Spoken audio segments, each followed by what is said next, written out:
Rube, get away from that microphone at once! Ah, Bazzy, did you have a good rest? Bazzy? Now listen, Rube, be reasonable. Paulie, I'm going to be making this podcast in a few minutes, and there's nothing you can do about it. Rube, you need to stop. Why? Because it's not going to work. That's why you can't take a Peter Davison script and ram it into the Peter Capaldi era. Not a very precise argument, actually, Paulie. You see, I've started releasing episodes of this podcast, so I need to get them out every 2 weeks, or our listener is going to come round and break my legs. Unless, of course... I'll break your legs right now! Unless, of course, I record this episode immediately. I owe it to us all to try, so you see, I'm not going to let you stop me now!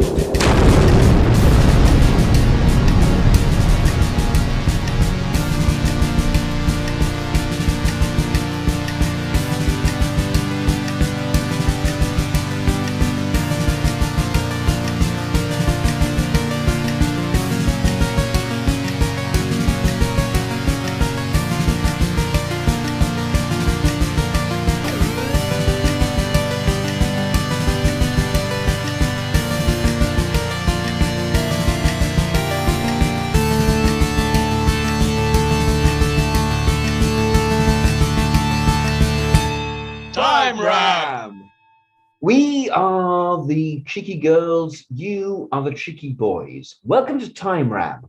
The show, is it a show? Is a podcast a show? It can be a show. Is a podcast a show? It's a kind of a show. It's an event. It's an event. It's an event that takes place. The event that takes place where we mash up Doctor Who stories. Doctor Who. We mash up Doctor Who. Basically, Yes. Using a random number generator, we pick a doctor and we pick a story and we put them together. And this time we've got the Caves of Androzani as Peter Capaldi's final story. Ooh. I'd like to introduce you to my co-hosts, Mr. Paul Ferry. Hello. Bit late, but all right. Yeah. And Mr. and Mr. Barry Williams. Hello. No, that was even more. That was no. You. Sorry. Hello. Did you say coasts? I did. Is that a portmanteau word? Paul, I am too important to say co-hosts. Right? I have to abbreviate things. Co-hosts. It's a portmanteau word that's co-host. It is. It's a portmanteau word I've just invented. Seriously, it is. Did you introduce yourself? I can't remember. Did you? Yes. Mention who you were? Yeah. Is that intro good enough? I don't fucking know. Yeah, it'll do. We got to keep them different. We can't just go, hello, this is Time Ram. Yeah. This is an episode. Occasionally we just do a shit one just to mix things up, you know. So. Yeah. Are you saying that was a shit one? I'm saying this whole episode might end up being a shit one. Has anyone else invoked the cheeky girls? They have not. Pushing it on and moving it into the future. You know, I'm moving it into the mid to late 90s. So whenever the hell they happened, I don't know anything about cheeky girls, by the way. Apart from that, they did a song that was on top of the pops for ages, going, "We are the cheeky girls." There'd be two things you should know of the cheeky girls. Right. First, they are girls. Right. You didn't originate this gag, all right? You can't blame it. I've got a plan so cunning you could put a tail on it and call it a weasel. So, the Caves of Androzani. Yeah, Yes. Yeah, so it's an interesting one, isn't it? it is. Yeah. Because let's face it, Capaldi's already got quite a nice last episode, hasn't he? Yeah. I like it. Yeah. I like it a lot. Yeah. I watched the two of them in preparation for this, and it was fascinating. It's two utterly different eras of Doctor Who and two utterly different eras of television. Yeah. And both of them tell quite compelling stories and keep your attention. I mean, the thing that struck me about this was that it's gone from being a 4-part for Davison through to being like a 70-minute Christmas special from 2017. Special, yeah. I know, which means we're going to need to take one of the darkest, angriest Doctor Who scripts ever written and just add that little bit of Christmas sparkle. So they arrive on a desert planet. That's a great start. Well, they arrive on that Christmas planet with their Christmas trees. We're going to have to twist things a bit because we can't. I mean, technically, in Twice Upon a Time, Bill's dead. Yeah, she's already dead. But we've got to have a companion. We don't need to worry about Bill dying at the end because she's already dead, so it's fine. And of course, to jump ahead, at the end of Androzani, the Doctor sees his past companions exactly the same. Yeah, it's the same. Yeah. You know, but they're not real, so we're good. We're good. So this is Doctor. We need a companion in it though, because otherwise he's got no impetus to save somebody at the end. So Nardole. I'll pitch for Nardole. Nardole, okay. Bumbling around, kind of falls into a nest and goes, "Oh, my leg hurts." And the Doctor goes, "It's fine." Hang on. Have we got Capaldi, little skinny Capaldi, carrying Matt Lucas over the desert for about 1.5 miles? Maybe he gets a trolley. There are extraordinary things that can be done effects-wise these days. You know, they could have dangled Mr. Lucas from strict. That also means we've got to have Shara's Jack flanging after Nardole as well, which is that could get interesting. That's all fine. Yeah. That's all fine. Yeah. It's going to be a bit strange with Nardole responding, you know, in his delirium, going, "Oh dear," when Shara's going, "I need beauty." But all right. That's time round for you, isn't it? That's increasing time ramage. Okay, yes. So the Doctor and Nardole land on this planet. Well, I'm not saying I'll accept substitutes from Peter Capaldi's era. So you've got Bill or Clara. Yeah, well, it can't be Clara, really, can it? Companion. Nah. You know, he's almost there with McGann in terms of amount of companions he has. He's not ready for that. There's not a lot of choice. Yeah. I'd prefer to go with Bill, but I mean, I'm prepared to, if everybody else wants to go with Nardole, I'm prepared to go with... Alas, Bill wouldn't go with you. Well, you know what I mean. Yeah. I mean, we don't know what's happened in the previous story. I mean, maybe... No, we've got no fucking clue. It won't have been... I was also thinking Nardole's a kind of safe choice, because we just go, Nardole, when we get the 10th planet, leading a story to this. Well, right, we can't get that, but yeah. Maybe Bill and Nardole are both in it. He's like carrying both of them to the TARDIS at the end. Maybe they're all one person. In a mammoth feat of strength. I wouldn't get too hung up on Capaldi carrying Nardole. That's the least of our worries. We'll find a way around, all right? We'll find a way. Yeah, okay. Also, Nardole couldn't be poisoned, could he? Because he's not. He's mechanical. Is he? Yeah, okay. Well, Yeah, well, technically. Is it dead Bill? Yeah. Is it already dead Bill? Well, Bill's not really. Paul, you're advocating a zombie. No, I'm saying don't kill Bill off. Don't kill Bill at the in the previous episode. Well, I mean, what the previous episode is. Yeah, well, that's it. So you don't. There's more chance of her not dying than of her dying, is what I'm saying. I mean, technically, she's not a zombie. She's kind of a water being, isn't she? She's kind of made of. If the next episode is the Ark or something, we don't have to kill her off at the end of the previous episode. Yeah. The next episode. The next episode. I mean the previous. The next. Episode. This has implications. The next episode after this is the first one with a female doctor. What's Bill gonna do? Nothing, because she's died of spectrotoxemia. Spoilers. That's horrible.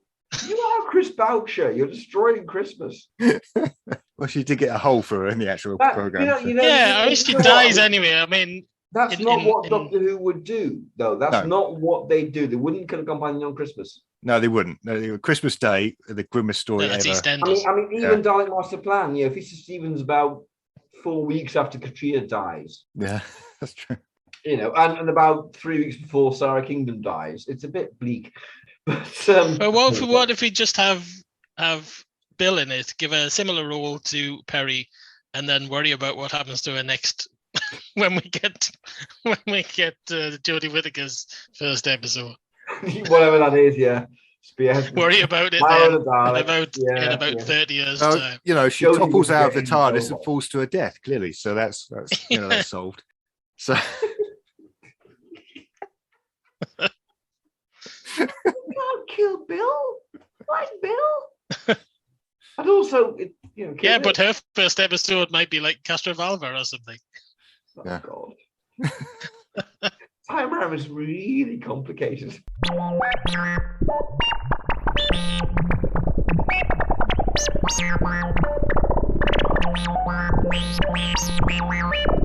please be quiet. I guess the point of that opening section was that as of the time of recording, we have started releasing episodes, which is quite exciting because all previous episodes were recorded prior to episode 1 going out. So You know what? When we first talked about this we didn't think it through. No. didn't think it through. Didn't Yeah. think it through. I remember being on that walk and going, "Oh, I know. We just mash up these things and going back." Because Paul, it's your fault basically. You're the one who was saying, "Let's do a podcast." I thought of the basic concept of it, and then Baz is the one who kind of grabbed it and went, "Let's fucking," and made us do it. So we're all complicit. Yeah. I thought of just something easy, saying, Yeah, let's do a podcast. hasn't John Pertwee got nice hair? Hasn't Tom Baker got a long scarf? That sort of thing. Right. Okay, we need to crack on with this. Yes. Yeah, sorry. Right, yes, absolutely. Yeah. So the Doctor and Bill, Bill. potentially. Bill, it's easiest. Ah, Yeah.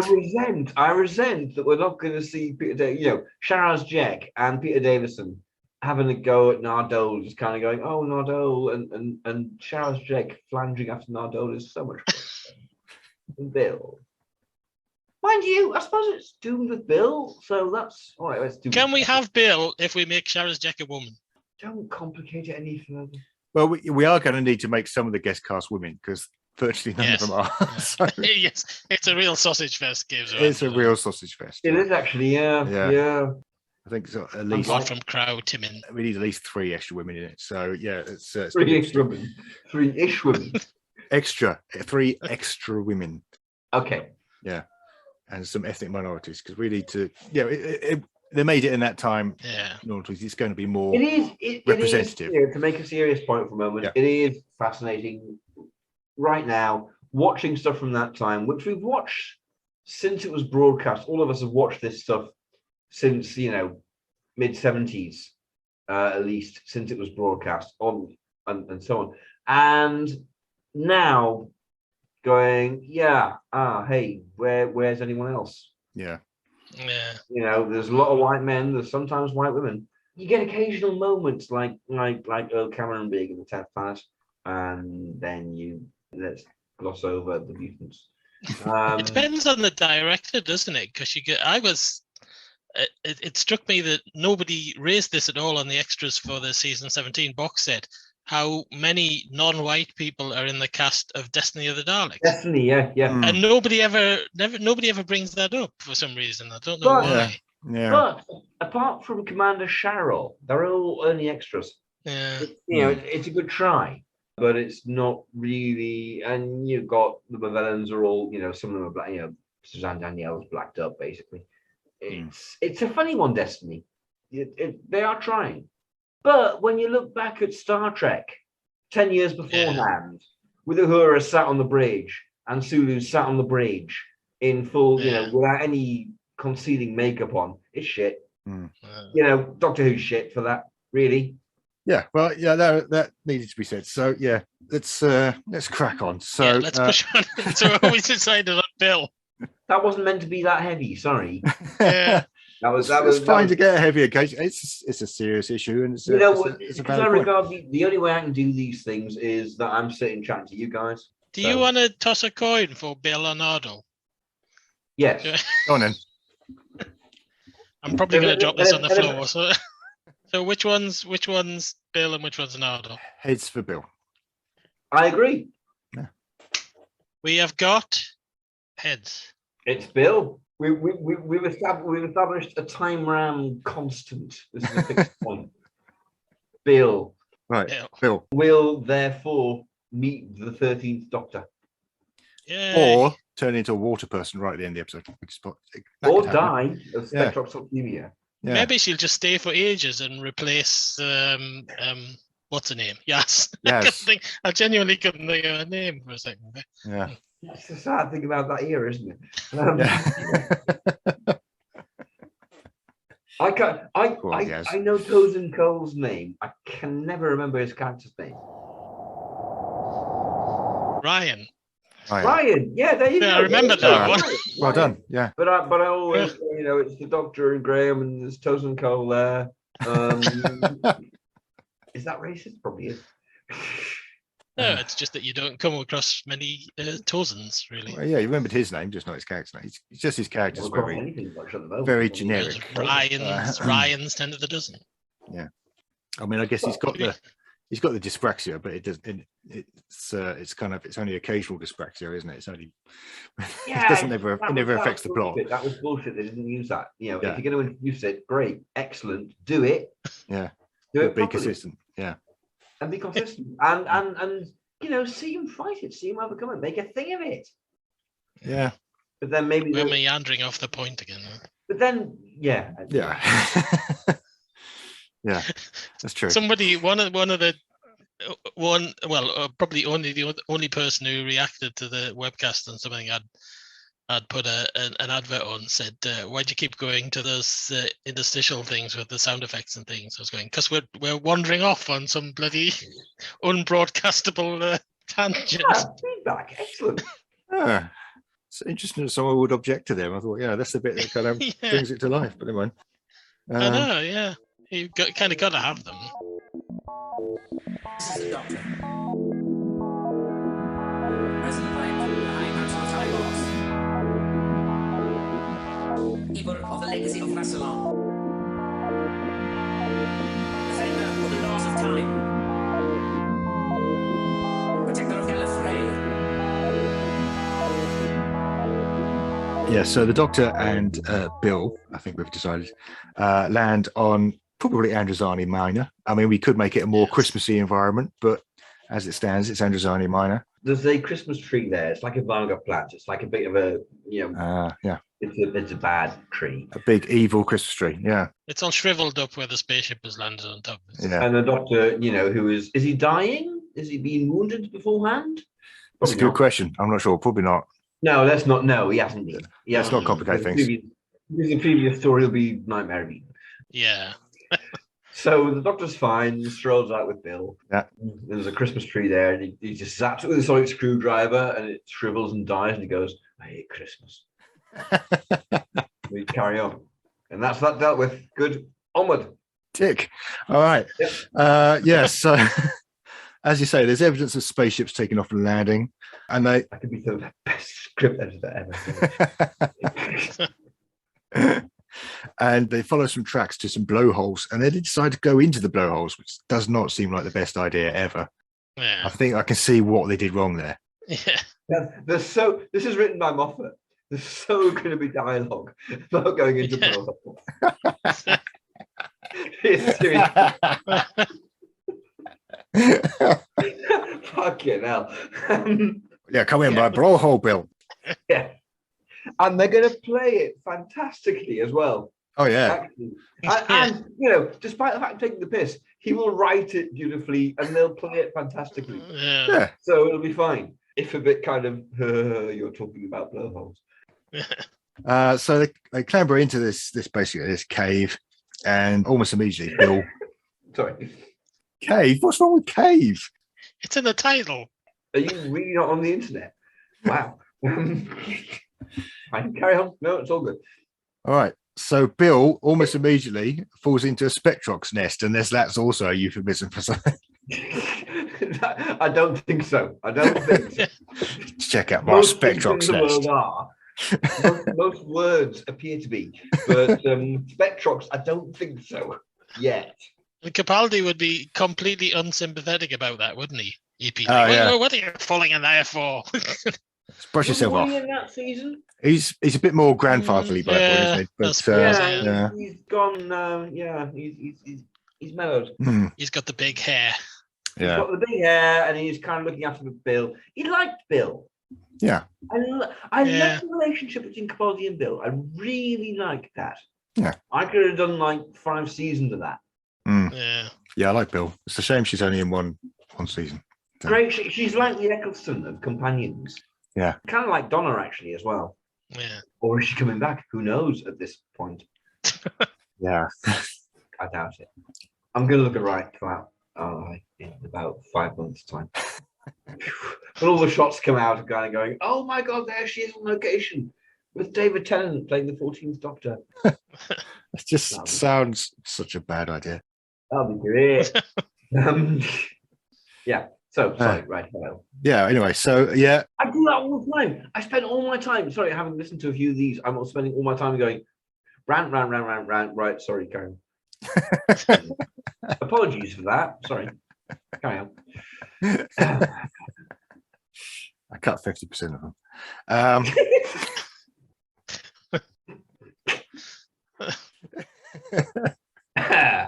Right.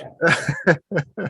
Right. And there is focusment. Focusment. Yes, focusment. Yeah. Bringing it down. I like portmanteau words these days. Ah. I've got bored with the normal ones. Mhm. So it's just focusment. And focusness. Spleenment. Enspleenment, exactly. Yeah. Enspleenment. So, yeah, the Doctor and Bill, they also find a weapon cache, which it turns out belongs to Stotts and Krelper, to hard as nails weapons merchants. So, who are we casting? We need some women. Yeah, I think they'd be a lot less effective in this because they wouldn't make them as hard. They'd try and make them in some way sympathetic, which they're not at all in Caves of Androzani. I think they'd be pretty. Yeah. Which is a shame because, Stotts and Krelper, as they stand, are not pretty. With great respect to both of them, who are dead, so they're not going to come after me. Yeah, they look real. Yeah, they're immediately not nice. Yeah, I think Robert Holmes very much, particularly in this, is writing from that post-war perspective, a sort of somebody who's possibly, I don't know if he was in the army or national service or whatever, but he's probably used to that kind of very male, quite horrible bullying environment, and kind of that's what he brings across in these characters, I think. Yeah. It's the scenes with Stotts and Krelper are one of the very few scenes in Doctor Who, including the new series, where I think you could transfer it to Tarantino. Yeah. And have guys kind of go, fucking what? The gun on his, on his throat, pushing down, and it would be fine. And you wouldn't bat an eyelid. It would work. The script would work just as well. Because it's, to my mind, very clever. I think maybe it's the acting rather than the script, but they're almost swearing. You can imagine. You kind of fill in the swear words. You fucking what, Krelper? Is what Stotts is really saying. Yeah. All the way through. And that's really clever. Even now, that scene with the pill, it's that's horrible. Having just watched it recently, I just think that's really the very edge of what they could have possibly got away with, And it doesn't compromise. At the end, you've got Krelper going, yeah. It doesn't give you a happy ending for that scene. That's great. Androzani is a really rare combination. The right together. Not many happy endings in Androzani. No. But this time there will be. Yeah. Because it's Christmas. Hey! Well, we'll kill the Christmas tree. No, we're good. So the Doctor and Bill, obviously they get found by General Chellak's men.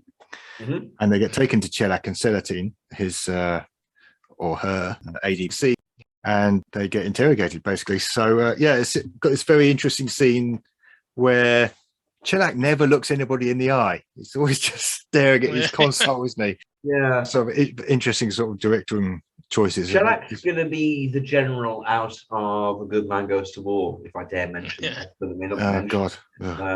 That's he's going to be like that. He's going to be dressed like that. He's going to be that actor, probably. Yeah. And maybe he won't be doing the looking offside thing, which is a shame because it's a funny thing. Doctor Who in the 80s is transitioning out, as television is, of its origins of televised theatre. It's very theatrical, the way... And getting more and more visual. The way that's directed. And when you get someone like Graham Harper involved, everyone noticed it at the time. We all noticed it at the time, even as kids. It's kind of, wow, this one looks amazing. But in terms of the whole acting style, there's that slightly knowingly theatrical. People would turn to shadow and go, "Yeah, all right." Dramatic line of the end scene, and on to the next scene. Davison does a lot. Yeah, it's theatrically directed, but absolutely rightly so. Reacting to the script. I did notice that over 4 episodes that Chelak never looks Celatine in the eye, and he's just constantly turning away from it. Poor old Celatine's talking to the back of his head. I think they obviously they wouldn't do that in 2017. I think Chelak's. I don't know if it's a conscious move on Robert Holmes's part or not, but I think I always thought this as a kid. He's kind of presented as the Brigadier. If the Brigadier was completely stripped of conscience. Completely stripped of any sense of right and wrong, and completely just devoted to doing, his duty. Yeah. And he's kind of Brigadier-ish, but he's like the sort of bastard version of the Brigadier. Yeah, he's kind of nearly a sympathetic character, but not quite. Yeah, which is lovely writing and lovely playing. You can kind of. It's one of those things where you can go, "Oh, you're a bad man, but I understand why." Yeah, which is great. Well, everyone's got great motivations. They're all very well drawn. Yeah, you can understand them, even if you don't like them. We should take this moment, I think, to venerate Robert Holmes. He knew how to write, and he absolutely demonstrated in this particularly, maybe more than any other story, maybe not, that he wrote, how to write 2 25-minute chunks, which is a skill. That's hard work. That's tricky. I had a casting idea for Salatine. Give us casting ideas. I think we need them. Yeah. Yeah, because in the original, obviously they cast Robert Glenister because he'd been in Sink or Swim with Peter Davison. It was a sort of a bit of a joke. So I'm thinking, maybe in this they cast somebody who's been in something with Capaldi before. So I was thinking somebody from the thick of it. So you could have Chris Addison as Salatine. Nice, works. Yep, good. And Rebecca Front as Chelak. Let's do that. Yeah, that would work. No, it's the guy from Good Man Goes to War. We definitely need some women in here, though. We need women in the cast. The Magma Beast female. Can we talk about the Magma Beast? What the fuck is going on with the Magma Beast? I was going to cut the Magma Beast. What the hell? I think it'd probably do it really well in that era, as a kind of CG thing. They would. But what? Right. So I'm going to do my design bit for about 5 minutes. Okay. Why? Okay. 1, the Magma Beast. There's no real need for it. Yes, get that. Yeah. 2, you could have shown it like Alien. You could have just had a shadowy thing, like the Queen Bat. Prop-wise, that's a bit of wings and a bit of head. And Davison going, milk in your teeth, baby. And he just sells it, so that's fine. But the Magma Beast is this thing that has to be seen, has to be really offensive. And so whoever designed it, and I'm not sure who designed it, I did look into it. I know that Richard Gregory built it, but have you seen it? Have you been to exhibitions and seen it in the flesh? No, I've never seen it. It's ridiculous. It's vast. It's this massive thing that you look at and go, how are you going to move in that? It's a kind of fiberglass bodybuilder torso, which is a bizarre concept to begin with. And then it's got a fiberglass cape, which is scaled. Yeah. What was like the cape? But it's fiber. Make it. How do you lift it? Yeah, that's fine. It'll move. Make it fiberglass. It's rigid. And it's not going to move. And then you've got, Arnie's fiberglass torso in front of you. And people go, oh, this thing just kind of lumbers on and goes, oh, swipe, swipe. What the fuck else are they going to do? There's nothing you can do in that costume. It just looks really weird as well. It's kind of weird. It's like a dragon and an armadillo had a baby. What is it? It's a dragon, an armadillo, and a bodybuilder had a baby. And came up with the Magma Beast. And why make that? Who designed that? Who did that? Who did that? I want to know. Who's responsible? Don't. So, listener, if you know who did that, please write into us. And we can hunt them down for you. How about Time Ram? Time Ram? You couldn't do it in that old crock. Woof. Time ran. Londoners. So Shellac has a conversation via his video monitor with is it Trow Morgus, who is their boss on Trow Morgus on Androzani Minor, and tells him that they've captured 2 gun runners. So who's Morgus? Who is it? He or she? Who's Morgus? Helen Mirren. Helen Mirren. I think if we make Morgus a woman, Timon has also got to still be a woman, because I don't think you could get away with her secretary being a man and getting the better of her in the end. I just don't. Can I argue that you would? With this as an example specifically, imagine if in Revelation of the Daleks, Vogel had turned around and won over Kara. You'd actually buy that, wouldn't you? Yeah. Yeah. And it wouldn't be because Vogel, is the downtrodden. Yeah. And it shouldn't really matter. Yeah. It shouldn't really matter. Well, it shouldn't matter, but you know what people are like. It shouldn't. No, it's not what people are like. It's how things really are. Yeah. There's no two ways. No, I mean from a sense of people complaining about it rather than. I mean, it is an old-fashioned part of the story now where you watch it. He's got this man in charge of this, multi-conglomerate company, and he's got a secretary who's a woman who wears a dress or whatever.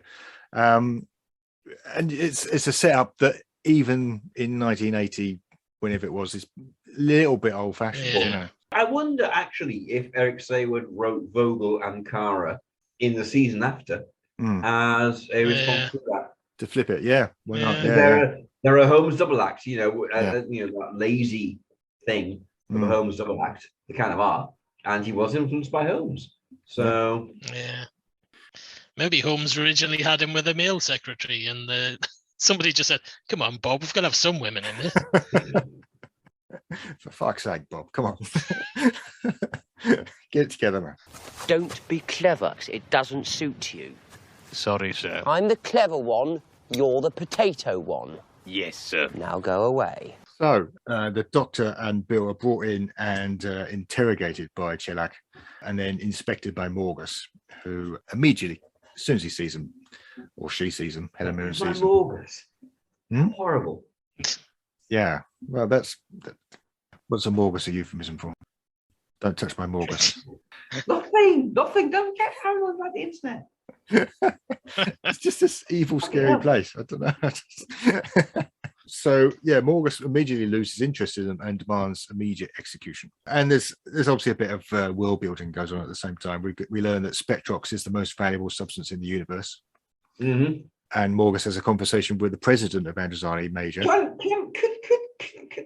Right. So valuable substances in the universe. Yeah. There seem to be a lot of them. Terranium is quite valuable. So I hear. What's the value of terranium versus Spectrox? What's the market rate? Yeah. How many M's of terranium versus a, I don't know, test tube of Spectrox? Well, I mean, terranium is kind of a unique thing, isn't it? They managed to get one test tube. It is, and therefore surely worth more than Spectrox, But then Spectrox is the good shit. Spectrox can only come from the Queen. Yeah, but terranium could destroy time. So if it's a case of good shit or preserving time, I'll take the terranium and put it away. What's the market value of destroying time? What's that? I don't know. I never destroyed time. So you say. How do I know? You expect me to know the market value of destroying time? I'm just saying, that's needy. That's doing research. You research. Needy market value of destroying time. How on earth? Just say. That's crazy talk. Well, let's just say that Spectrox is the most valuable substance on Androzani Major. Yeah. It is, as they say, the good shit. President. Is it as good as the isotope, though? Because that's the only thing that Noctra have got. The isotope. That's the most valuable thing to them. How many Menoptera on Androzani Major? How many roads must a man walk down? These are big questions. So who's the president? Helen Mirren. Helen Mirren. I'm going both- to keep saying Helen Mirren until Okay, someone fine. gets through it. You know, I'm going to keep saying it. She's playing both parts. It's fine. Yeah. So Morgus is making enormous profits from the Spectrox because the value's gone up because of a war with Sharaz Jek, which is limited supply. So it's there's a lot of economics that we're learning here, which is obviously basically satire from Robert Holmes. There's a bit I love, which is where the president confronts Morgus with the fact that he's closing his factories in the West. Yeah. People are out of work. They're rioting. They're getting arrested. They're sent to work camps in the East where he's building factories. So he gets the same workers, but now they're in a gulag and they're working for free. And it's fantastic. I mean, it's so angry. Yeah. Isn't it? You can tell Robert Holmes is furious. I've always thought, forget angry young men. Listen to angry middle-aged men because they fucking know what they're talking about. Speaking, and Robert Holmes is a proper, you know, angry middle-aged man. Oh, that's great. Yeah. And it's also world building. Yeah. You know, there are apparently all these worlds that Morgus is in charge of. You know, Androzani is part of a presidium. And straight away, without even thinking about it, you understand. You know, it's an emotional reaction. You don't need to know more than that. Okay, it's bigger. Yeah. They are given context. Brilliant, clever, simple writing. Yeah. There's enough details that you get it. I mean, there's stuff like with going back to the original Perry, the Doctor encourages Perry not to admit that she's from Earth. You know, clearly these people have heard of Earth, but to say you've come to Androzani Major from Earth would be really weird. And you kind of, it gives you a sense of the world that they inhabit. It's lovely. And also, do we all assume, I always have, that this is literally Perry's first trip? Fire. You know, they haven't been, you know, she is a complete neophyte. She has no idea. And that, to me, I can't be doing with the idea that they had loads of adventures together. Because to me, it's the heart of Androzani. I've just brought her on board. Shit, she's going to die. Shit. Right. Then I will die for her. Because it's my responsibility. And that's diluted. If they have loads of adventures.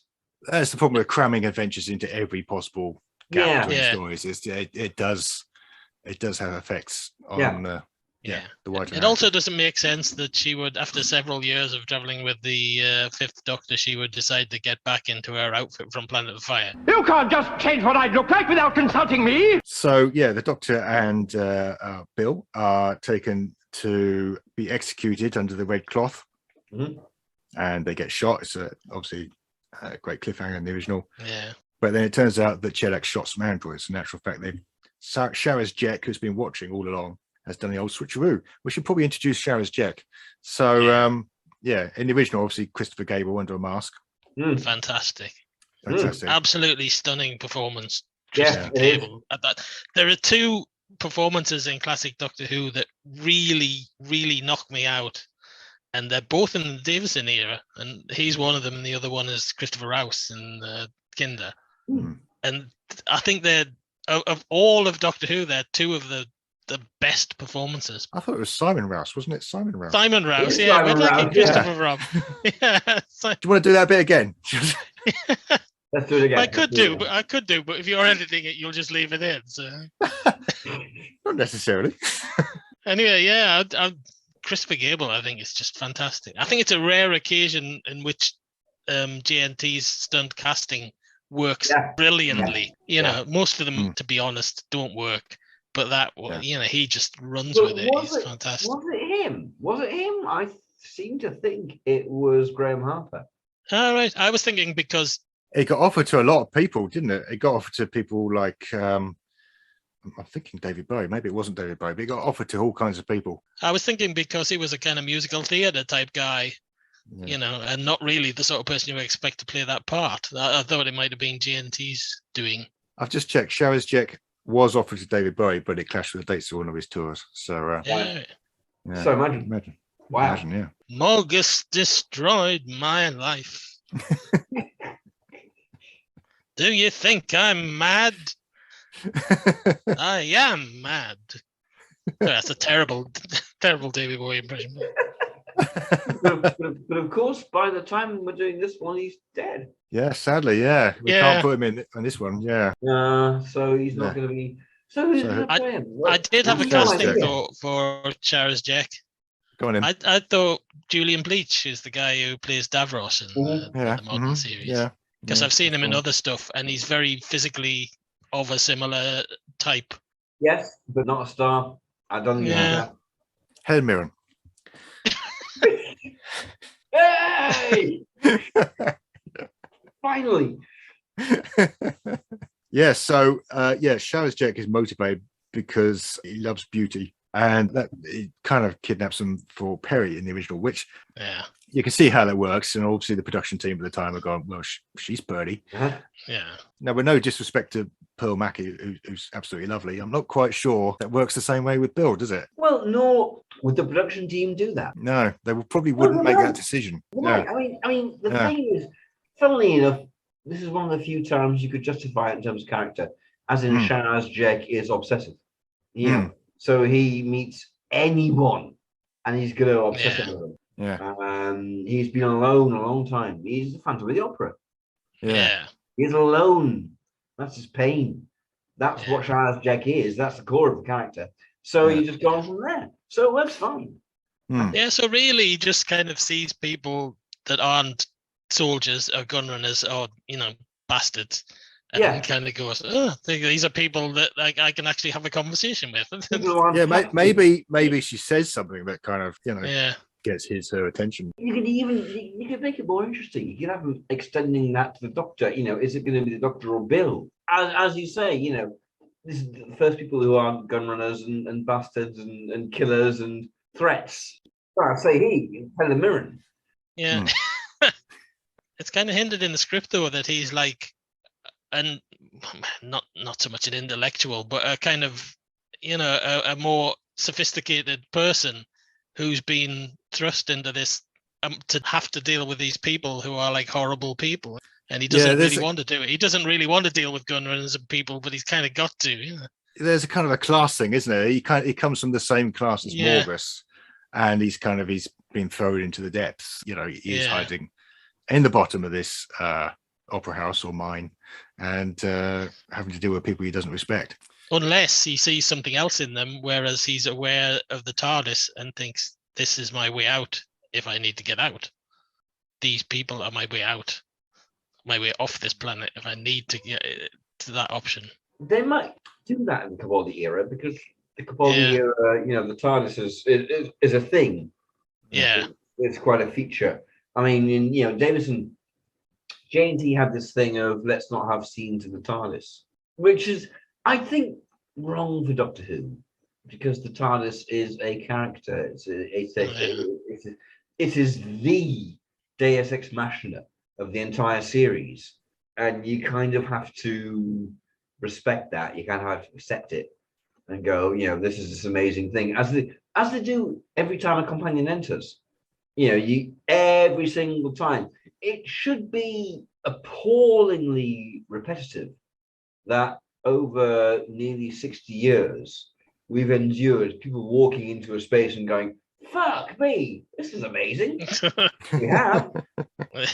Because the concept's amazing. So that could potentially work.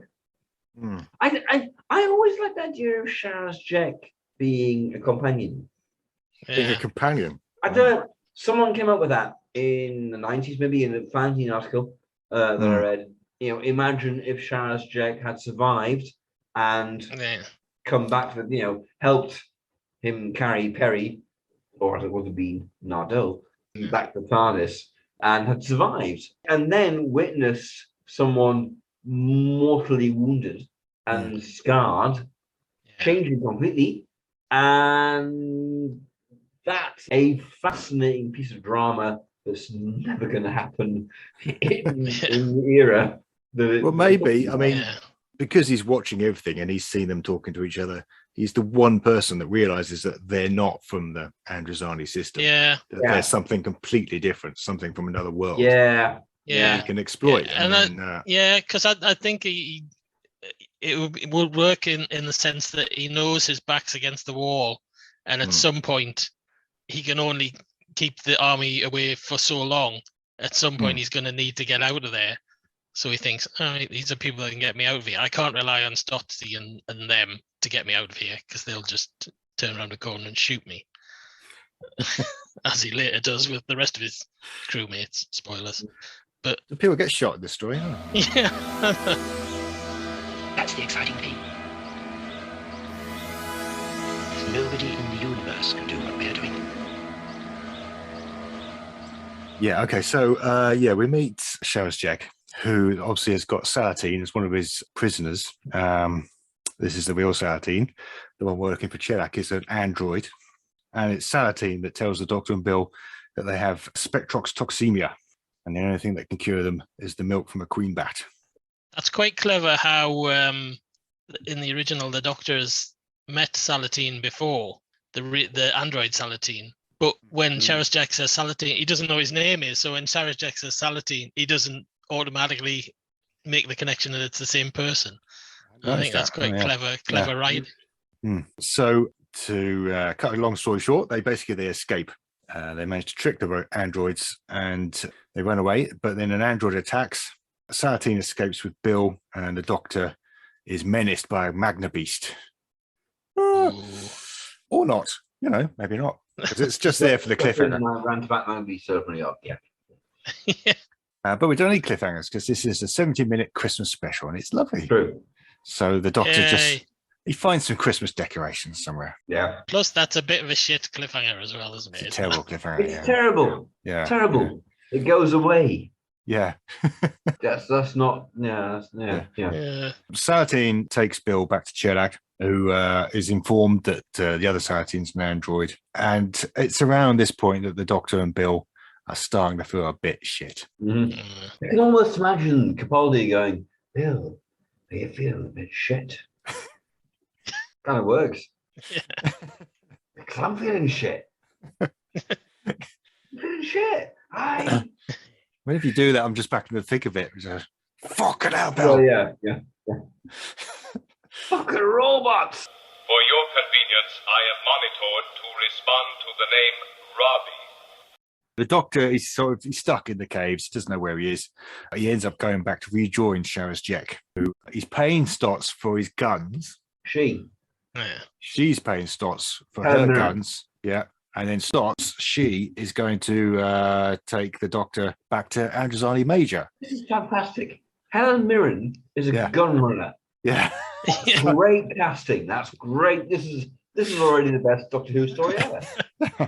Like it already was. Yeah. Exactly. You got a fantastic bit in the original where Sheriff Jack just smacks Davison around the side of the neck. Yeah. And you can feel it every time you watch it. Yeah. It's really well shot. Enough. Yeah. Yeah. That moment of kind of like, fucking enough. And that must have hurt. Yeah. And Davison would have totally gone for it because actor. Yeah. So it didn't quite convince me that Stotz would want to take the Doctor back to Androzani Major, but it's obviously explained, but it's kind of doesn't quite ring true. Yeah. But we learned that Stotz is also working for Morgus, which is like the ultimate corruption, really, isn't it? It's kind of Morgus kind of started this war, is profiting from the war, is selling guns to the other side. He's behind everything. He's keeping it going, isn't he? So as we've all watched this story in early 2020, does it seem at all like England? It seems... it's kind of, here we are then. It's almost more relevant now. Morgus is Boris. Yeah. It really is. Yeah, absolutely. Boris or Trump or any of them. It absolutely convinces. That kind of corruption. And this was 1984.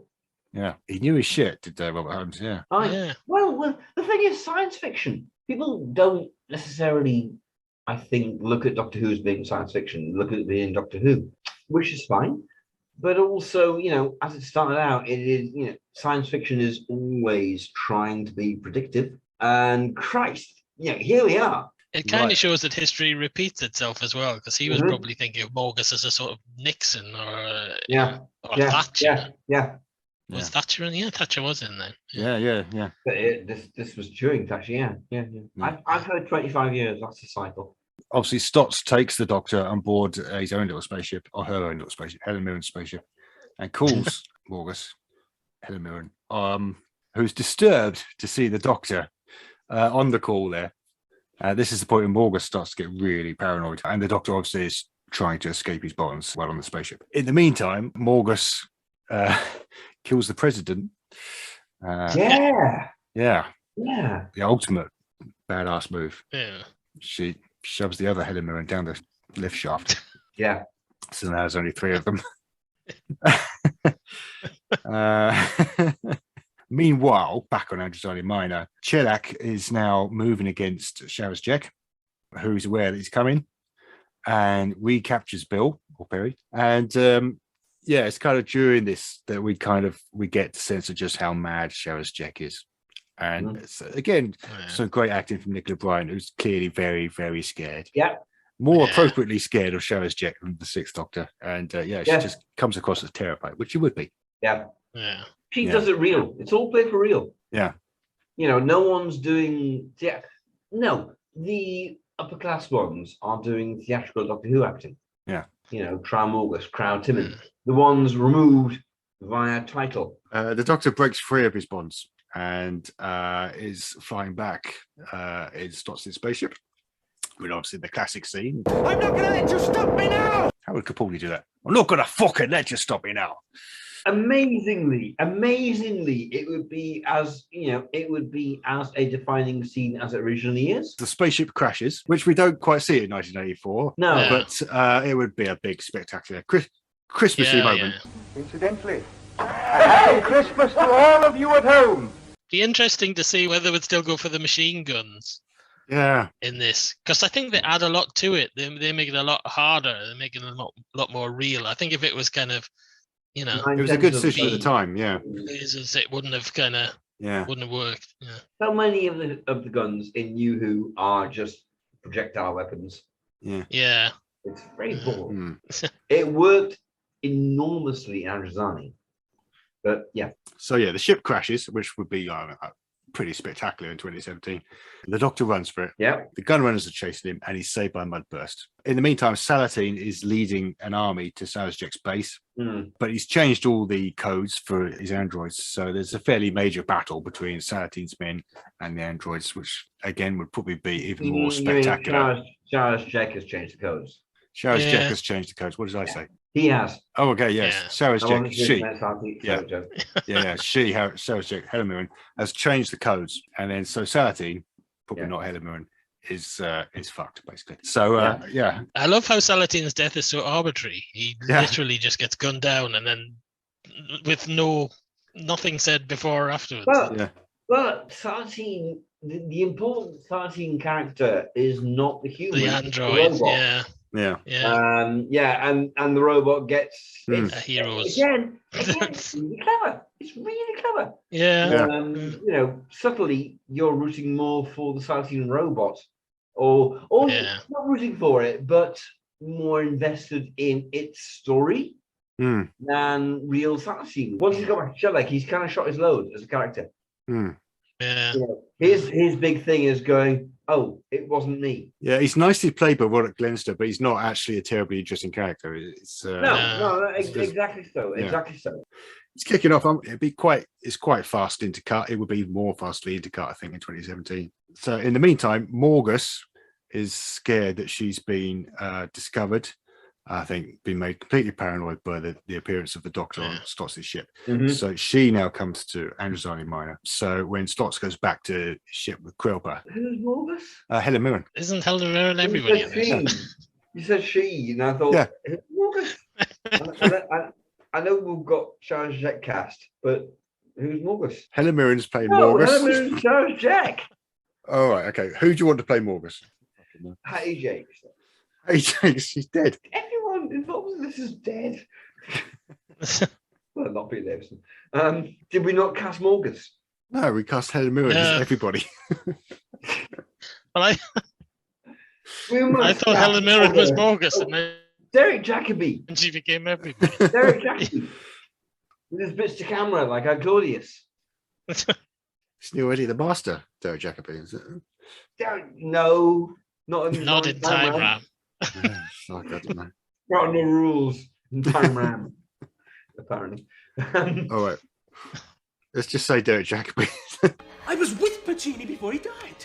He died before he could finish Turandot. Alfano finished it based on his notes. It was so sad. You have two hearts. Yeah, we kind of get to the point where Chelak breaks in. Oh, that's the best bit. Yeah. Yeah. And they have a fight and he shoots Sharazjek. I think so. Sharazjek gets injured. Yeah. All fantastic acting in that entire scene. Yeah. From everybody. It's just a beautiful scene. Sharazjek's mask is ripped off, and we discover that it's Helen Mirren rendered hideous. Hideous. Yes. What has got Robert Holmes got? You know, a real problem with Facial disfigurement. Yeah. Yeah. It's an issue for him. So that's a fun one. Yeah. Yeah. It is. Helen Mirren. Yeah. Wow. Helen Mirren, one of the most famous actors to appear in Doctor Who, supposedly. Ever. Yeah. Come in and slap latex on and go, right, there you are. Yeah, covered in latex. So, yeah. Chelak backs off in absolute horror at Helen Mirren and is killed by a mudburst. Yeah. So, back on Androzani. That seems a bit trite, I thought. Yeah, it's a bit non-Christmassy. Well, there's that. Yeah. Maybe Chelak should be killed by some tinsel. Just stumbles into some tinsel and is I think it's been done. throttled to death. Tinsel is not malicious. Unless it's in the time lash. So it's all kicking off. Timon betrays Morgus and becomes head of the company. Morgus at this point is basically just fucked. He's just a man with a gun. Mm-hmm. But Stotts agrees to help him and shoots Krelper, and they go back in to steal Sharazjek's Spectrox supply. Yeah. So the Doctor gets back to Sharazjek, who is going to help him save Bill, and basically just gives him what he needs to go and milk a queen bat, which he does fairly quickly, really. Milking the queen bat. It's a scene. Yeah. And I'm sure Peter Capaldi would bring gravitas and dignity to his. Peter Capaldi milking the queen bat. I want to see that. Yeah. Yeah. Oh, Christ. Your teeth. It'll save my friend. I promise you. It'll be fine. I'm sorry for the violation. Queen bat. Get some fucking milk out of this. And the queen bat's just, So, I don't know if this is his Mandela effect from the Target book. I always thought, until I got a crappy VHS pirate of Caves of Androzani in the early 90s, that the queen bat opened an eye when the Doctor was, sucking on her tits. The eye on the prop opened, and then closed again. Get off my tits. Yeah. Yet it's not there. That didn't happen. Is it in the novelization? That's where I'm thinking. Yeah. Because it's kind of the obvious thing to happen in that scene. The Doctor's really carefully going next to this monster and sucking its tits. Just say that again. And it might open an eye and go, "Hello, what you doing?" Well, you would, yeah. I don't know. I think you would. You go, "Hello, What's that? Cricket man."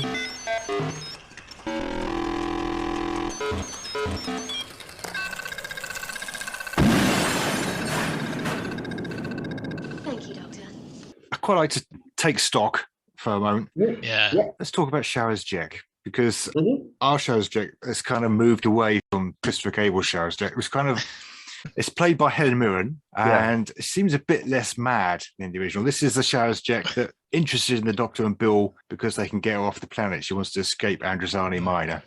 Yeah. And we've got Helen Mirren playing. I've got a feeling that Stephen Moffat isn't going to cover her in a mask and loads of latex. No. So I was thinking maybe this is a bit closer to something like, say, Voyages of the Damned, that one, where maybe she was affected by the mudburst and now she's part android. She's in a kind of a life support suit or something like that. Maybe that's the situation. Bionic Mirren. I'll buy a Bionic Mirren for Bionic Mirren, story. Capaldi would be all over that. Sort of, Yeah. Get there and fucking Yeah. hit. So when she That's confronts my top Capaldi impersonation. when she confronts Morgus, instead of like ripping the mask off, she could just like sort of rip an arm open Yeah. or her chest. Look at this! Excuse me. Look what you did to me! She's like the pirate captain. Has she got like an obvious bionic arm? Yeah. Yeah. Well, She's not a maybe. parrot. Maybe it's Soul. I'm not sure. Yeah. I think she should have a robot parrot. I think Sharaz Jack with a robot parrot's great. Yeah. So we know that she hates Morgus because it's Morgus that put her in this condition. Mm-hmm. Yeah.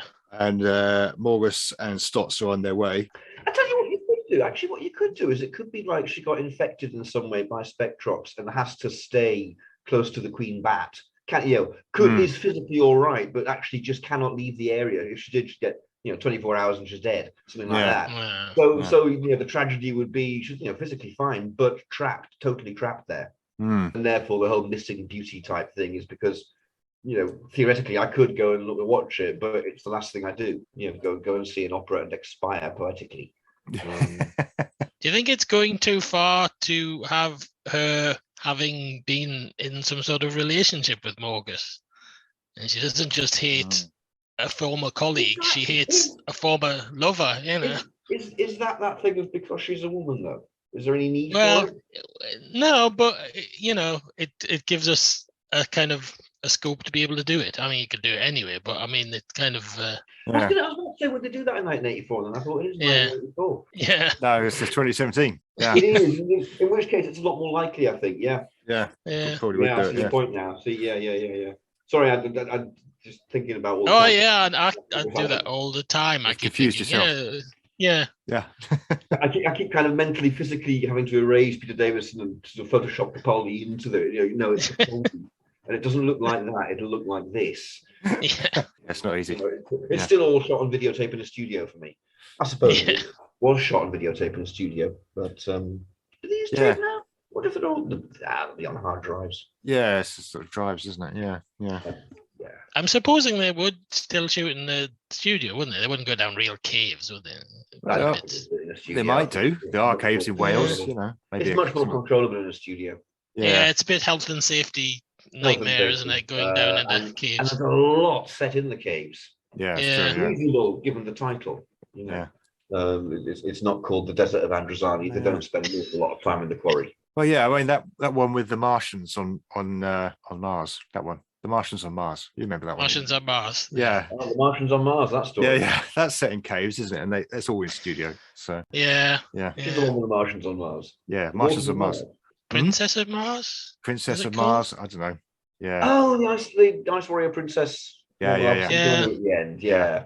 Mark Gatiss. Mark Gatiss. That was studio. So it would be it would look like that. That's a good reference point. Okay, so Morgus and Stotts burst in. Stotts shoots Sharaz Jack, and then the robot Salatine kills Stotts, and then Sharaz Jack gets to kill Morgus. Yeah. In sort of a satisfying moment for her. Yeah. Throttles him to death. Throttles him to death.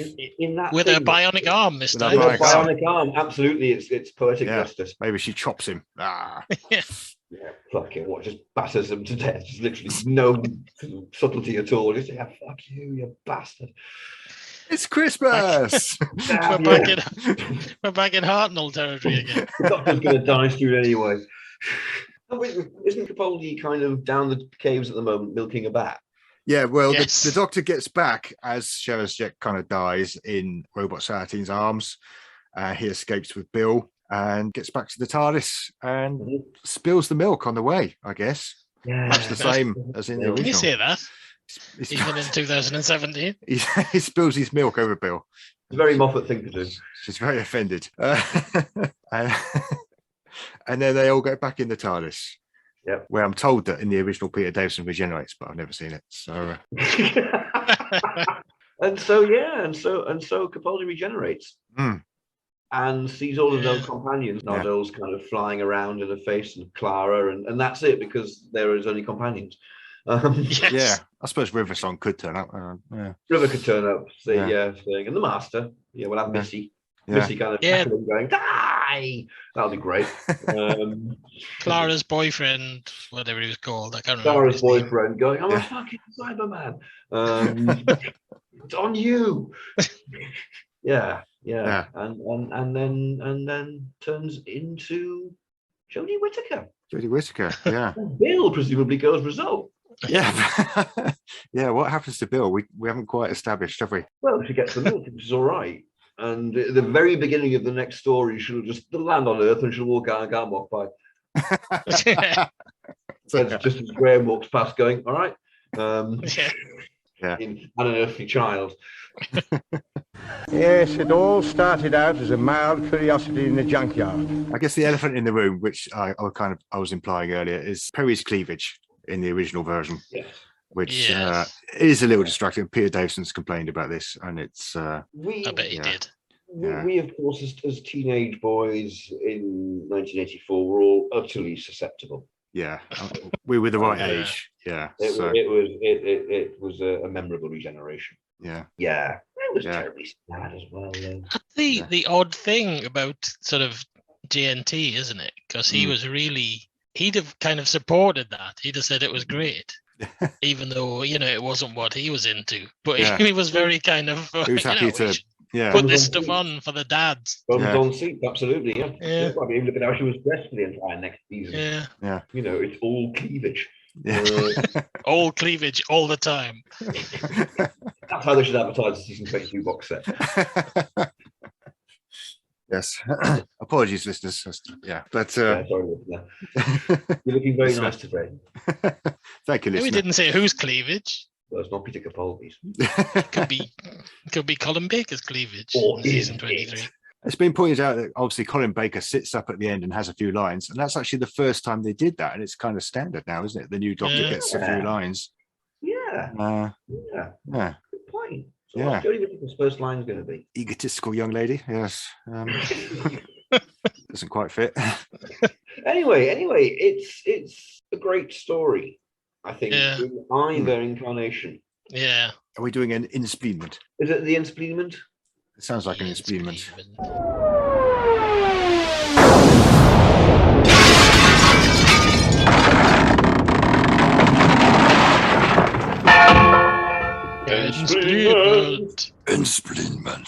Inspleament. I like that. It was good. It's two actors absolutely at the top of their game in both of their stories. Either way, they're living on Doctor. Capaldi would be blistering in it. Davison is blistering in it. You can't lose that way. So that's good. Yeah. The Magma will be vastly better this time round. Yes. That's if we even have it, really, Considering that's pretty much the only thing wrong with Androzani, so that fixes it. Yeah. You've got to hand it to Davison, haven't you? I mean, when he'd left, he was a bit critical. He kind of took the piss a bit about his time on the show and stuff. But he never gives it less than his best. There's never a sense that he's coasting it, which you sometimes get with Tom. Davison never gives you my arms, my legs, my everything. Absolutely. He's always really doing the damn work. Like Troughton. Like Hartnell, to be honest. Pertwee coasted it a bit on charisma as well. Yeah. Tom coasted it on just actually being the Doctor. It does feel like Davison kind of raises his game for Caves, though. He is blistering form throughout. You can tell he's engaged. Like any actor, he rises to a quality script. Yeah. Stuff to work with. If you're desperately carrying something like Terminus with 10 minutes to go, you're just going to say the words as quickly as you can. There's not going to be that much time for finesse. While the cameras desperately get you.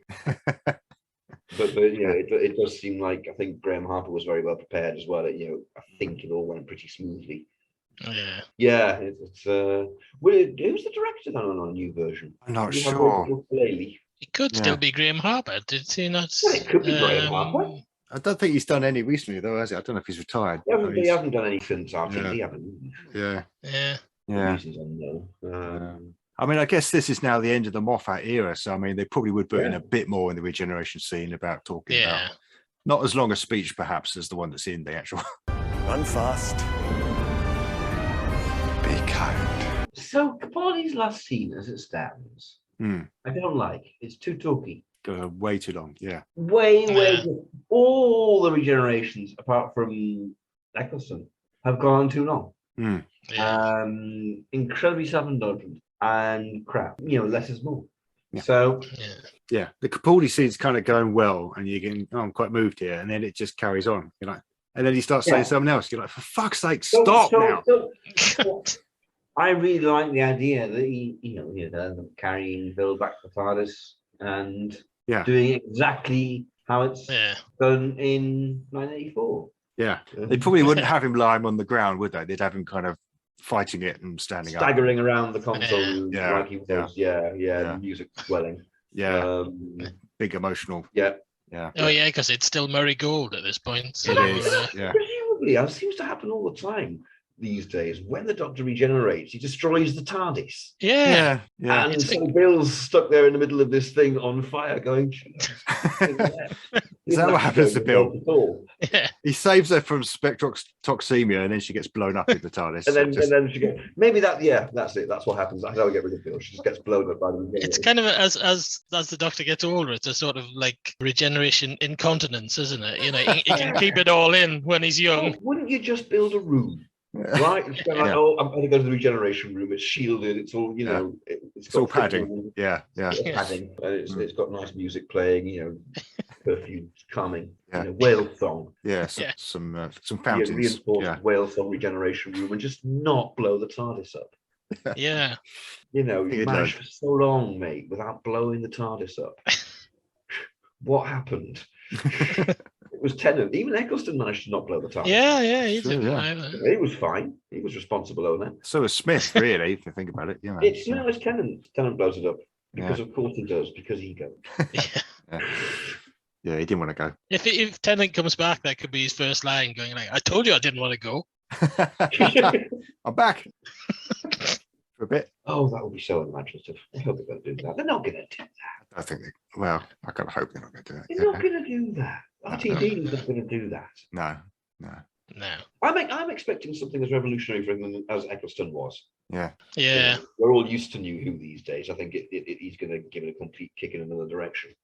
I mean, I wouldn't be surprised if Tennant's in the 60th, and that might be why they're keeping a bit quiet. Sure. Yeah. Sure. That's fine. If that's an anniversary, we must have multi-doctors. That's the law. So marks out of 10 for Caves of Androzani. It's probably going to be a 10, isn't it? Yeah. I'll give it like a 9 or a 10. In both versions. Yeah, both versions. We're kind of not doing it justice, really, because we've kind of been sort of taking the piss a bit. But I mean, it would be brilliant. Yeah. It's our trademark infant stamp. It's it would probably be. It would look better nowadays than it You could make it bigger. I imagine you might see a bit more of Androzani Major. You might see some of the cities and some of the other stuff, maybe. Kind of like Coruscant in the Star Wars films, that great big overgrown conglomerate place. Yeah, they're always talking about conglomerate. Yeah, maybe show some of the politics. Yeah. They could do a bit more with the sort of action sequences as well, rather than just running over a quarry. Getting shot at. I know. I think the action sequences are nicely done, especially the studio ones. And they turn the lights down. Yeah. Caves are actually dark. That's great. I never noticed until I watched it again this time. You never see anybody go in or out of the caves. No, you never do. They're outdoors and then they're in the caves. Nobody ever goes in or out of the caves. Yeah. I think the closest is when the Doctor first goes in. It's maybe got a bit of daylight sort of coming from somewhere. You know what? That's going to really annoy me now. Thanks. Go ahead. Time round. So what are we doing next? Right. Let's generate some random numbers.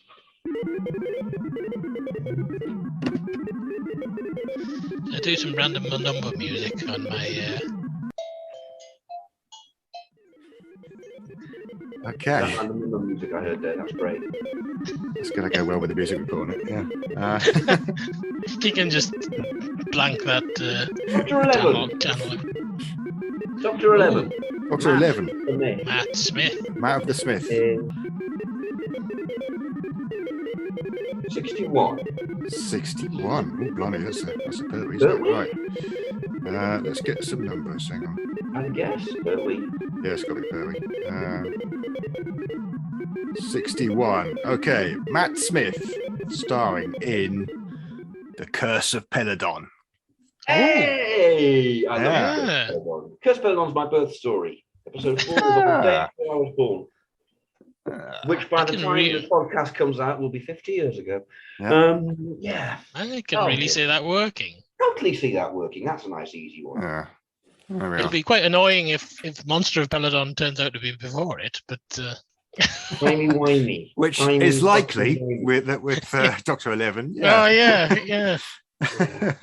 We'll have to somehow leave a door open for that, for the possibility that Monster of Peladon is before. Yeah. Well, presumably when the Doctor turns up, it'll all go, oh, blimey, it's the Doctor. Yeah. He's going, what? Unless, of course, it's a different Doctor. Monster of Peladon prequel. Are we going to have to invent a regeneration story for one of the Doctors? Because obviously 8 doesn't have one. And it's all right for him because he might get somebody else's. But he's got Time with the Doctor. That's not in the list, though, is it? Or no, is it? We could do it. we do a sort of Sharda on it. That's fine. Yeah, we don't need to do a Sharda on it. It exists. Yeah, but I mean, Sharda doesn't have a story number. Yeah, doesn't it? No. So if you want to do Sharda, we have to do that in a special. You see? Yeah. It'd be brilliant if we get Night of the Doctor and for Hartnell and have to stretch that 6-minute episode out to like 7 episodes. That might be a fun podcast. Who knows? A minute per episode, or less than a minute per episode. Us extemporizing wildly. There's going to be none of the 60s mystery of Doctor Who, is there? Hartnell's last story is like really continuity heavy about the sisters of Khan next to Gallifrey, his home.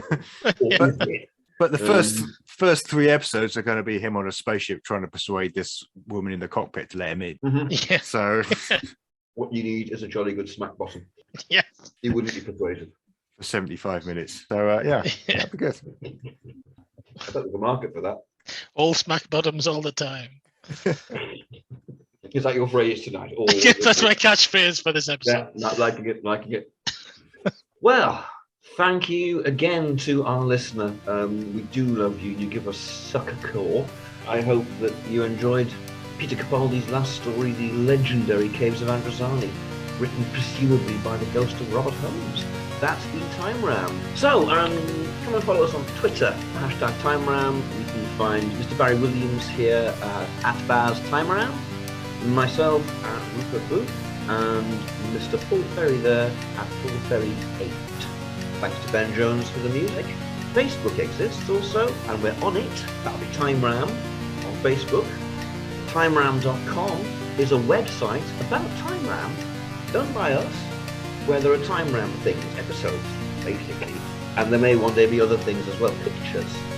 Not weird news or anything like that, but, content. And please do pop onto Patreon where you have a page and give us a little bit of money so that we can get better equipment. Would you guys like to say goodbye, gentlemen? Yes, thank you for listening. Goodbye. Goodbye. Goodbye. Bye. Bye. All goodbyes all the time.